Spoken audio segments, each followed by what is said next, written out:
Bago ako naging jeepney driver katropa, marami-rami na rin akong pinasok na trabaho. Pinakauna kong trabaho sa production ng mga hotdog. Tapos pagkatapos ko doon, naging bagger ako sa Walter Mart. Pagka-finish ko naman doon, nagtrabaho ako bilang salesman ng mga laruan sa Robinsons. Tapos pagka-finish ko, nakapagtrabaho rin ako ng sa paggawaan ng tiles. Naging butcher naman ako ng Monterey. Sa SM branch ako nakapwesto. Nakapagtrabaho din ako sa Uwishi, sa Liwayway. Halos 3 taon din ako doon. Hindi na ako nag-renew doon sa kontrata ko kasi parang nagkakasakit ako doon. Nakapagtrabaho rin ako bilang pahinante. Nagdi-deliver kami sa mga malalayong lugar. Dinideliver namin mga bakal. Doon na rin ako nagka-interest na magmaneho kasi nakikita ko yung driver namin. At sumunod nun, may dumating naman na pagkakataon na makapag-abroad ako. Kaya ginrab ko na rin kasi bagong panganak yung asawa ko nung kailangan ko talaga ng trabaho.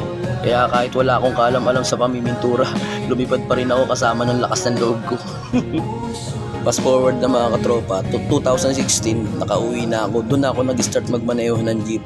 Sa dami ng trabahong pinasok ko katropa, meron talaga akong isang trabahong gustong pasukin. Yun ay yung sa kusina. Sabi ko nga dati kahit na tagahugas lang ng pinggan okay na ako kasi mapapanood ko silang magluto. Matututo na din ako. Kaya ngayong katropa, gusto kong ipurso yung ganun, pagluto-luto kahit di ko alam. Ika nga sa interview ko I'm willing to learn.